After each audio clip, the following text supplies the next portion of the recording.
Hello and welcome to your Algebra 2 class. So this is the first video in which we're going to be separating content from Algebra 2 and Algebra and Trigonometry. And for my Algebra 2 students, today we're going to be talking about matrices. Not the movie Matrix, not the whole Keanu Reeves, Neo, you're the one matrix, but actually what matrices are. And matrices have a lot of applications, mainly in algorithms for computer programs and other things. Or just to make entertaining movies, and if you haven't checked it out, it's a pretty good movie. But anyway, matrices. Now, what are matrices? How do we define them? What are we going to do today? So we're going to do operations with matrices. We're going to do adding and subtracting, and then in our next intervention, we'll be doing multiplying matrices. Okay? So a matrix can be defined as a rectangular arrangement of numbers in rows and in columns. And the rows and columns are called dimensions.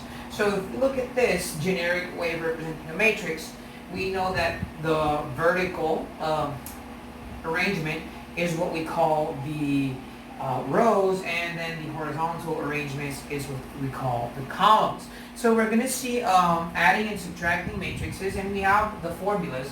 And the formulas basically say that if I add matrix A, B, C, D to matrix E, F, G, H, that would be the same thing as saying or that would equal A plus B, B plus F, or excuse me, A plus E, B plus F, C plus G, and D plus H. And if we subtract matrices, it's the same thing.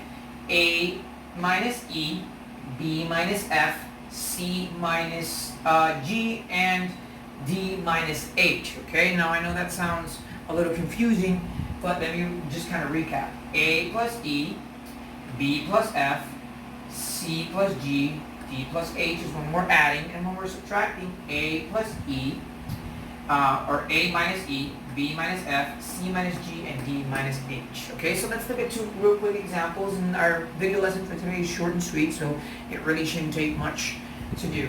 And we have these two matrix arrangements. Now, one very important thing is the matrix have to have the same dimensions in order for me to add or subtract them, meaning that they have to have the same number of rows and the same number of columns. So I want to be very mindful of that and keep that in mind when I start looking at these exercises. So I have matrix 3, 0, negative 5, 1, plus negative 1, matrix negative 1, 4, 2, and 0. Now I want to make sure that my dimensions are the same, and they are because they have the same number of rows, or excuse me, the same number of columns and the same number of rows. Alright, so columns, remember, are vertical, rows are horizontal.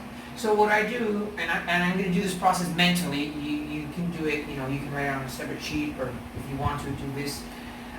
3 plus negative 1, and that's going to equal to 2, so I'm going to say equals 2. 0 plus 4, which is obviously 4. Negative 5 plus 2, which is going to be negative 3. And negative 1 plus 0, which is going to be negative 1. So that means that when I add this matrix, my answer is going to be 2, 4, negative 3, negative 1. Now we're going to do the same thing with subtracting. So we have to make sure that the numbers of rows and columns are the same. And I have 1, 2, 3 rows and 2 columns, and I have 1, 2, 3 rows and 2 columns. So they have the same dimension, which means that I can subtract them in this case. And I'm going to do it mentally again. So 7 minus negative 2 actually equals positive 9. And then 4 minus 5 equals negative 1.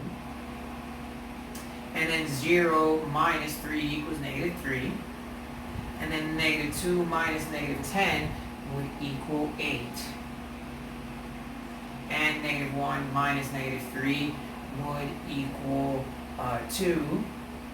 And 6 minus 1 would equal 5. And that is it. So again, 9, negative 1, negative 3, 8, negative, 2, and 5.